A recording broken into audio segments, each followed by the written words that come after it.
BJDX stock analysis and BJDX stock prediction. In this brief 1-minute video, I'm breaking down my exact play for the end of week and then next week. Look, I'm the only person in this space. We actually 41,000 videos documented like this, reps. You can check out all the proof. It's all the track record. That's how I've seen what's working for me and what's not. It's all out there. In Bluejay Diagnostics specifically, I'm looking to definitely just double down, buy like crazy. Beforehand, you can see that I just was like from the bearish side, and I was like, yeah, even though we have like a supply, if we reach that, taking it lower, yeah, we took it down like 155.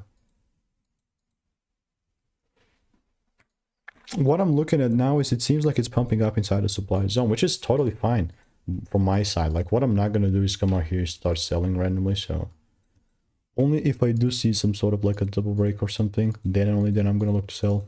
But like a randomly selling mate, it's not going to be happening. So I'll continue to keep you updated.